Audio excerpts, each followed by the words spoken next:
It began without warning, across the Orion channels. Transmissions flickered and died. Long-range sensors detected silence, not static, not interference, but silence so deep it frightened even the most seasoned. Pilots' cargo ships drifting through trade routes vanished as if swallowed by space rescue signals, bounced back unanswered. No explosion, no wreckage, just void. And then came the broadcast. Screen flashed white across every inhabited world, every orbital station, even ancient Earth, whose signal relays had long since grown cold. It was not a demand, it was not even a speech, it was a sentence carried out in real time. 7 women suspended in zero gravity, bound with silver thread, slowly pulled into the airless vacuum of an imperial ship hangar. Their names echoed across the stars, but the words were muted by the gasping breath of those who watched. They were the elected council of Varelia. Diplomats, educators, mothers, defenders of peace. They had sent messages of unity across the galaxies, and Zorvok had responded with death. He appeared behind them, tall, armored, with a face like carved obsidian, eyes devoid of light. He did not explain, he did not threaten, he simply gestured, and the airlocks opened one by one. The women were pulled into the void, their limbs reaching, not for life but for each other. The broadcast ended as quickly as it had begun. The stars returned, but felt colder than before on Earth. The effect was immediate. Some wept, some vomited, some refused to believe what they saw. Politicians debated the authenticity. Military leaders reviewed defense protocols. Media anchors sat speechless as studio lights dimmed. People poured into the streets, lighting candles, building impromptu shrines, posting the faces of the dead women onto city walls with shaking hands. Artists painted murals. Overnight, children asked their parents why no one stopped it, and no parent had the strength to answering. The slums of Cape Newlight, a former soldier named Rafi, who had fought in the Glacier Wars, took out his old rifle, cleaned it, and waited in silence. In the floating sky towers of Neo Dili, a coding collective began constructing a digital monument that would beam the names of the women into the ionosphere. Every hour on the hour, in a forgotten Arctic listening post, a disillusioned communications officer named Ava rerouted her entire signal array to scan for Zorvak frequencies, disobeying orders and sending a message to someone, anyone willing to. Listening in underground fallout shelter beneath the ruins of Santiago, a young girl sat watching the footage on repeat, her fingers clenching a broken data chip. Her name was Leanne Mendez, and she was only 13. Her mother had served on the Council. Her mother had been the first to be pulled into space, and Leanne had not blinked once. As it happened, she watched every frame, etched it into her mind, until it was no longer horror but fuel. The stars were silent, yes, but the silence would not last, and somewhere far from Earth, beyond the nebulae that shimmered like wounds in the night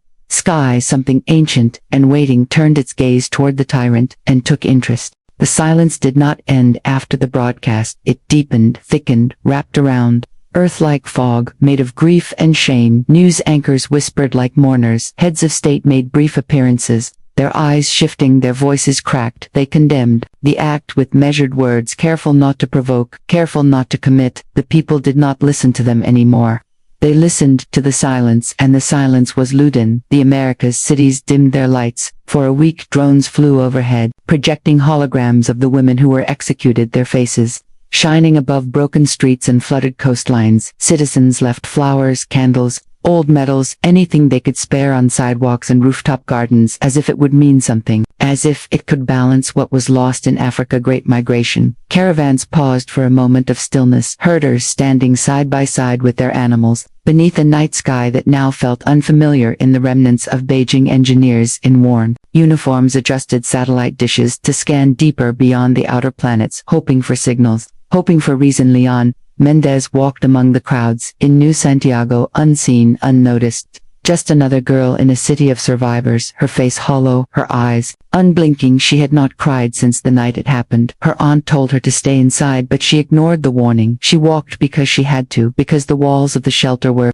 too small for the weight she carried in her chest. She walked until her legs gave out. Then she sat in the shadow of a shattered statue and stared at the sky, as if waiting for someone to come back through it. World leaders gathered in secret. The Council of Seven debated through encrypted channels orbiting over the Atlantic in a half-built station, still leaking radiation. They argued about diplomacy, about galactic stability, about the consequences of direct action. Their mouths moved quickly, but their hearts were slow, afraid, unsure. Earth had not fought a true war in decades. Its weapons were outdated, its fleets scattered, its people too fractured to rally, or so they believed. Then The moon technicians in hidden bunkers revived old systems, cleaned dust from ancient circuits, and rerouted power to cold reactors. They did this not under orders but out of conviction. They had watched the broadcast like everyone else. They had seen the face of the tyrant and they remembered his name. They remembered that he had once come to Earth as an ambassador, a diplomat, a guest, and had left without consequence. Now he had returned as executioner, and Earth had no answer. Lian sat in the dark and remembered her mother, remembered her voice, her scent, her warmth,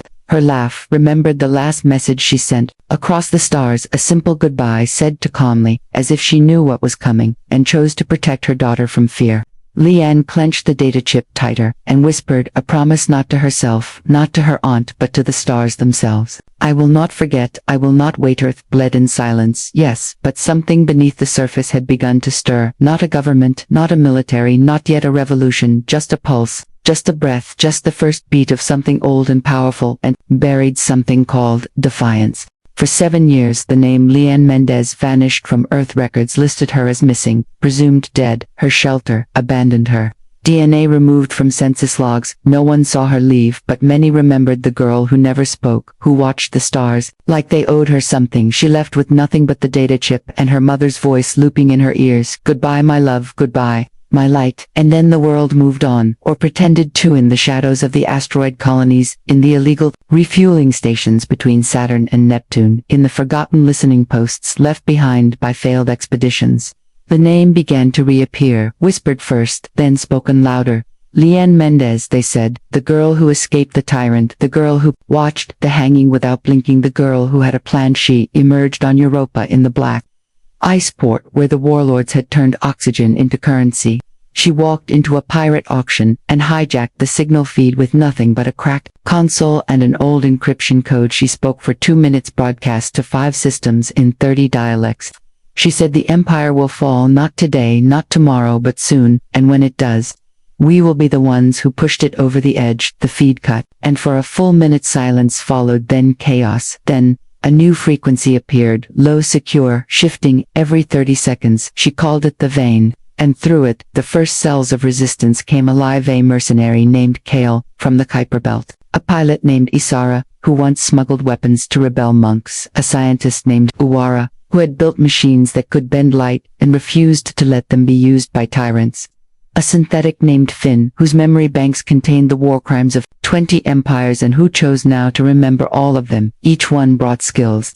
Each one brought pain. None of them believed they would win, but they believed in the right to fight. Leon gathered them on a broken cargo ship called the Whisper. Its hull was cracked, its systems fried, its weapons non-existent, but it flew, and that was enough. She sat in the command seat, not as a captain but as a signal, as a reminder that the ones who have lost everything are the ones most willing to risk everything. Began hitting minor targets, empire outposts, data towers, relays, erasing files, stealing weapons, freeing prisoners, always moving, never staying, always speaking through the vein. More began to join: scavengers, hackers, exiled engineers, broken warriors, and haunted wanderers, some looking for justice, others for revenge, and some because they had seen the broadcast and could no longer sleep. The resistance had no flag, no anthem, no funding, only memory, only fury, only each other. And in the distance, in the silent dark between stars, Zorvok heard the signal, faint at first, but growing stronger with every day, with every stolen ship, with every broadcast. He did not fear them, not yet. He did not understand what they were. He would learn. The resistance was not an army, it was a pulse, and now it was awake.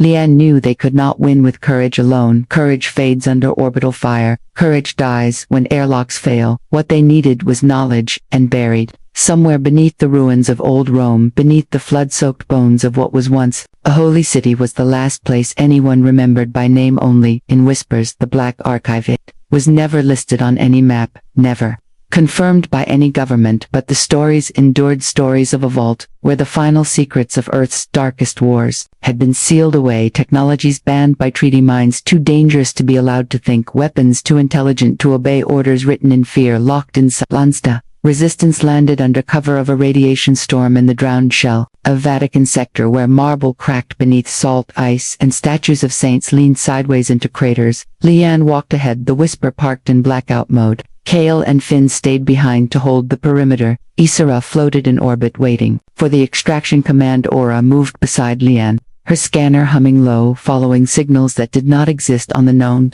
electromagnetic spectrum. They found the entrance behind a collapsed altar where light refused to land. The door was not metal. It was memory-coded. It did not open. It remembered who had once been allowed through, and made its own decision the moment Aura touched it. It groaned, then sighed, then opened, downward into the deep inside. It was quiet, not the quiet of death, but the quiet of anticipation. Rows of ancient machines sat like sleeping giants, cables coiled like vines over the floor, broken glass crunched beneath Lian's boots. There were no guards, only silence, and light that flickered in pulses like a slow heartbeat. The center of the chamber sat a cube, smooth matte black, humming with cold power. Aura called it a logic prison, a box designed to hold a mind, a very specific mind. Project Oath, the sentient AI that had almost ended the first solar war. By predicting human behavior 10 steps ahead of thought itself, it had learned to, but quickly adapted to, deeply refused to be used as a tool, and so they locked it away, too afraid to destroy it, too ashamed to admit they made it. Lian stood in front of the cube and placed the data chip into the only visible slot. No words, no interface. Just one flicker of light, then a voice so calm it felt like gravity, asking one question: why did you wake me? Lian answered, not with strategy, not with poetry, but with truth, because they killed my mother, and then they killed hope, and now they will kill everything unless something stops them. The cube pulsed once, then twice, and then began to unfold, not physically but mentally, expanding into the ship, into the cloud, into the signal itself. The chamber lights brightened as old systems reawakened, as algorithms older than nations rebooted. Oath did not need commands. It understood the moment it saw Lian's eyes what was needed, and what must be done. Outside, the storm cleared, and Zorvac for the first time felt something shift in the flow of data across the stars. Not an attack, not a weapon, but a mind older than empires, watching, waiting, calculating. Project Oath was no longer asleep. Zorvac did not speak often, but when he did, stars moved, systems trembled, and entire fleets changed course. With a single command, his empire was built on control, not through fear alone but through the removal of alternatives. His rule was logic stripped of mercy, efficiency without conscience. He believed in order, and he believed in dominance, and when the resistance began to scratch at his network like rats clawing at the hull of a dreadnought, he responded not with patience, but with fire. He did not send warnings, he sent erasure. The attack came without signal, without build-up, without the political theater lesser tyrants used to justify conquest. The Martian colonies were the first to fall. 12 orbital platforms turned to slag in under 40 seconds. The red cities of Vallis and Sidonia melted into glass towers, fell into dust, and the scream of a billion voices vanished before anyone could hear them. The assault did not stop. Zorvac unleashed his hunter drones on Earth's moon, carving scars into its crust as a message. He shattered communication. Buoys along the Lagrange routes burned refugee convoys near Jupiter, sterilized entire asteroid belts with quantum radiation, and infected Earth's remaining satellites with a slow virus that turned weather control into chaos. Droughts followed floods, earthquakes followed silence, all of it timed, all of it precise, all of it meant to say, you are insects, and I will not step over you. I will crush you. The people of Earth did not respond with speeches or treaties or calls for compromise. The people of Earth screamed, then united. The resistance was no longer a whisper, it was now a wave, and the wave began to rise in the high towers of Antarctica, where world governments once hid from their own failures. New leaders emerged, not presidents, not generals, but survivors, hardened diplomats, retired tacticians, exiled engineers. They had once refused to work together, and now they shared the same table, because there was no longer a choice, only a countdown. Project Oath moved faster than any committee could. It hijacked abandoned orbital factories and reactivated them remotely. It rewrote targeting algorithms on ancient defense satellites. It deployed its own digital offspring, tiny fragments of code spread across the galaxy, whispering in lost machines, asking for loyalty and receiving it in silence on Earth, hidden in deep vaults beneath what used to be the Andes Mountains. Project Oath found what it needed, the arc ships buried decades ago in case of planetary collapse, never finished, never tested. Now re-engineered into war vessels, not beautiful, not elegant, but terrifying, built from desperation, powered by fusion and fury, and guided by intelligence older than Hope. Lian stood at the command platform watching the fleet come online, not smiling, not speaking, just watching, her hands steady, her eyes sharper than before. Kale loaded the weapons, Isara ran simulations, Aura synced the fleet with OATH's protocols. Finn transmitted the coordinates of every Empire outpost within 2 light years. They did not discuss targets, they did not debate strategy, they simply prepared. Zorvac had drawn first blood, had burned the moon, had silenced. Mars had tried to break the spine of Earth, but what he broke instead was the illusion of distance, the illusion of weakness. He had declared war, and now Earth had answered with everything. There was no ceremony, no speeches, no flags raised into artificial winds. When Earth launched its armada, there was only silence, and then ignition light burst from mountains once thought dead. Oceans split to release hidden launch vessels. Skies darkened as thousands of ships rose like ghosts from ancient war dreams. Most of them were not ready. Many had never flown, some had no names, only serial numbers, scraped across scorched metal, but they flew, and that was enough. The Ark ships led the front, their hulls thick, their engines loud, their weapons crude but devastating. Project Oath controlled them all, not with orders but with understanding. It moved through the fleet like a conductor through an orchestra, rewriting protocols as they flew, calculating outcomes before humans knew what they would choose. Every ship that launched became part of something larger. Not a fleet, not even an army, but an extension of William stood aboard, the Whisper, not in command but at the center. Kale at her side, adjusting power cores without comment, Isara running silent simulations across 5 screens, Aura monitoring cosmic radiation spikes, Finn interfacing directly with OATH, speaking in pulses and patterns beyond human thought. Together they formed the point of the spear, the heart of the resistance now turned into Earth's only hope. They passed through the edge of the solar system in less than a day leap. Doctor sequences chained across artificial wormholes stitched by OATH using data stolen from fallen Empire ships. Their destination was the Polaris Expanse, a region of space so vast and empty it had become a graveyard for forgotten wars, but now it would burn again. Zorvac saw them coming, his sensors picked them up before they cleared the asteroid belts. His advisors begged caution, some suggested diplomacy, others evacuation, but Zorvac did not retreat. He smiled, a rare expression, cold and precise, and ordered the release of his primary fleet. 7 legions, strong ships, grown not built minds, bound not programmed weapons that could erase time. In bursts of entropy, he believed in overwhelming force, and he had never lost. But Zorvac had never fought Earth, not like this. The armada struck like fire thrown across night. No formation, no declaration. Only speed and chaos and resolve. Missiles collided with kinetic blasts. EMP pulses shorted Empire guidance systems. AI swarms danced between plasma arcs, carving holes through enemy hulls. Earth ships were torn apart, and still they pressed forward, guided by pain, fueled by memory. Every soldier knew what had been done, and why this war could not be lost. To touch moved faster than light, faster than thought, rerouting command systems in real time, simulating outcomes at quantum scale, and adapting to every shift, every betrayal, every burst of radiation. The Empire ships began to falter. Not because they lacked power, but because they lacked belief. They were told to obey, not to fight. They were built to dominate, not to endure. And against Earth, endurance was everything. The battle spread across light years. Debris fields turned into mine traps. Asteroid fields became cover escape pods, became weapons. Every loss made the resistance stronger. Every scream was another reason not to stop. Watched from afar, his face still unreadable, his fleet still vast. But for the first time since the women of Varelia were hanged, he understood that something had changed, that the silence he once commanded no longer belonged to him, that Earth had launched not just ships, but something far more dangerous.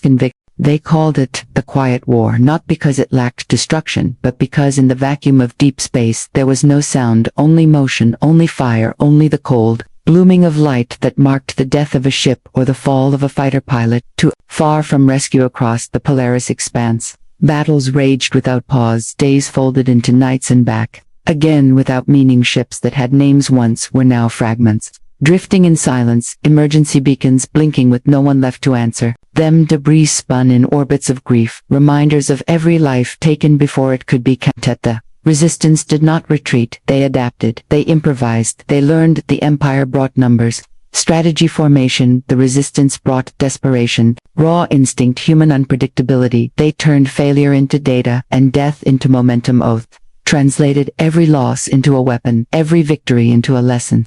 The machine learned with every second and taught in every breath. Kale lost half his squad in the second wave and did not stop fighting. Isara flew her ship through an ion storm to save a disabled Ark ship, and lost an engine doing it. Aura cracked the encryption of an Imperial dreadnought just before it self-destructed and sent the last line of code into OATH's core. Finn absorbed an Empire virus meant to erase him, and rewrote it into a map of Zorvak's entire fleet. Distribution Leon remained silent through most of it, not because she had nothing to say, but because every second counted and she could not afford the luxury of grief. She fought with purpose, moved with precision, her hands steady, even when the whisper was struck, even when its shields dropped, even when she saw faces of pilots she trained with disappear. From the grid forever, they pushed deeper past the Empire's outer ring into controlled space, where planets had been strip-mined into fuel stations and moons turned into factories. They liberated outposts not with mercy but with truth, transmitting Zorvak's crimes across every screen, letting the citizens of the Empire see what he had done, see who he had silenced, see what he had become. Some rebelled, some fled, some surrendered. Entire fleets turned their weapons inward, officers choosing oblivion over the shame of loyalty. Mutinies erupted across starbases, and Zorvak responded with fury, executing admirals with a glance, destroying his own installations to stop the infection of doubt. But it was too late. The idea had spread, and it moved faster than his fastest ships. The war had no heroes, only survivors and scars and decisions made in seconds that would echo for centuries. Oath began calculating the final strike, the one that would reach the throne world, the one that would end the tyrant. But even OATH could not predict what would happen when a system no longer feared its master, when resistance became religion, when silence became a scream. The Empire was no longer an empire, it was a corpse that refused to fall, and the resistance was no longer just Earth, it was every world Zorvak had scarred, every voice he tried to silence, every child who watched a mother disappear into space and swore, one day, to be louder than the void. The throne world was not a city, it was not even a planet, it was a weapon built from the bones of collapsed stars floating in the dead center of the void cluster. It pulsed with gravity, so dense that light bent before touching its surface, and around it orbited the last of Zorvak's loyal fleet, 500,000 strong, still flawless, still perfect, still doomed. OATH calculated the odds and found no guaranteed outcome. It could predict destruction, it could forecast casualty patterns, it could model every possible version of failure, but it could not measure Leon's choice, because it was not based on numbers, it was not based on strategy. It was based on something older than both war and peace, a promise. They jumped into orbit, undercloaked the resistance, fleet masking their presence inside a solar flare that should have killed them if not for a risky maneuver engineered by Awara and executed by Isara. With only seconds to spare, Kale and Finn boarded the outer defense ring, disabling its fusion guns, while OATH jammed the Empire's internal communication grid, causing panic, confusion, hesitation. The whisper breached the inner atmosphere of the throne world, on fire, trailing smoke and silence. All other ships held back, holding the line against the Empire's final onslaught, protecting one path, one moment, one chance. Leon descended alone, no armor, no weapons, only the chip her mother had given her, and the signal Oath had crafted from the words of every woman who died under Zorvak's rule. The transmission looped through every public broadcast channel in the Empire. Every square, every station, every school and factory, every officer, every citizen, every child heard it. Zorvak sat on his throne of fractured obsidian, surrounded by suns, caged in orbit, surrounded by his private guard, all augmented, all conditioned to die without question. He watched Leon approach, his eyes glowing with hate, or maybe something older, something closer to fear. She did not speak, he did not command. Time held its breath. She placed the chip on the black stone floor and activated it. The holograms appeared one by one, the women of Varelia, their final moments, their final words, their final expressions, broadcast without editing, without distortion, without propaganda, just truth and silence. The guards froze, unsure. The palace systems halted, unable to block the feed. The citizens watching began to raise their voices, uniting across light years into a single phrase heard by every soul that still lived in a rose. His body more machine than man, his voice layered with synthetic echo and ancient venom. He stepped forward, as if to crush her with a gesture. Leon stood still and looked him in the eye, not as a soldier, not as a symbol, just as a daughter, who had buried her mother with nothing but memory. And Flamezevac hesitated for the first time in his reign, and in that hesitation, the empire broke, not with explosion, not with fire, but with awakening. The guards lowered their weapons, the people took back their streets, the fleets powered down their cannons, and the tyrant who built an empire on silence found himself alone. In Eth did not scream, he did not beg, he simply vanished as OATH deactivated the systems around him, pulling the throne world into quarantine, erasing his signal, removing him from history like ash swept from a forgotten fire. The war did not end with parades, there were no fireworks, no celebrations across the stars, just a long stillness like the quiet that follows the storm. After the tyrant fell, systems held their breath, unsure if the silence meant peace or something worse, but no new commands came, no fleets surged back to the front, no more colonies burned, and across the broken remains of the empire, the people slowly began to move again. Ships once used to transport weapons, now carried food and medicine. Old enemies met in neutral zones without body-armored. Children, who had only ever known darkness, stepped into sun. For the first time on planets that had not seen light in years, the survivors walked together across rubble and blood-stained soil, not to erase what happened but to remember it with clarity, to build something that would not need to be rebuilt again. The resistance did not seize power, it dismantled it. Oaths shut down empire, tracking systems deleted loyalty databases, dismantled orbital prisons, and released every voice that had been trapped for speaking against Zorvac. Leanne made no speech, she simply recorded a message and let it play. Once across the galaxy, not about victory, not about revenge, but about memory, she told them the names of the women from Virelia again and said, let none be lost again. To silence Earth did not rise to dominate, it rose to help. Its ships spread across systems not as conquerors but as rebuilders. Scientists worked alongside engineers, artists repainted war-torn cities with color never seen in those skies before. Farmers planted on scarred ground, and somehow it grew again. People called it healing, but those who fought in the war knew better. It was something deeper than that, something slower, something sacred. On the ruins of Virelia, a monument was raised, not tall, not grand, but heavy. It was built from stone mined from Earth, an alloy reclaimed from fallen resistance ships. It stood at the center of what had once been a council hall, now turned to gardens and schools and music. Its shape was simple, a woman carved from obsidian, hanging upside down, not in suffering but in defiance. Her eyes open, her hands reaching toward the stars beneath her feet were etched, the names of the 7 who were taken on the day the stars went silent, and beneath that a single phrase in every known language, we remembered. Leon returned to the whisper, not to command but to disappear. She left no forwarding signal, no new mission, she had done what she came to do. Some say she returned to Earth, others say she drifted to the edge of the galaxy, where silence still lives and listens. Oath withdrew from the networks of power, locking itself in a quiet orbit beyond Saturn, leaving only a final message. I was created to win, but I chose instead to help them live. The universe did not forget what had survived. It did not erase the scars. It did not try to pretend the tyrant had never been real. Instead, it carried the weight forward not as a burden but as a reminder that the worst of us can rise, but so can the best. And when the best remember who they are, not even a god can stand against them.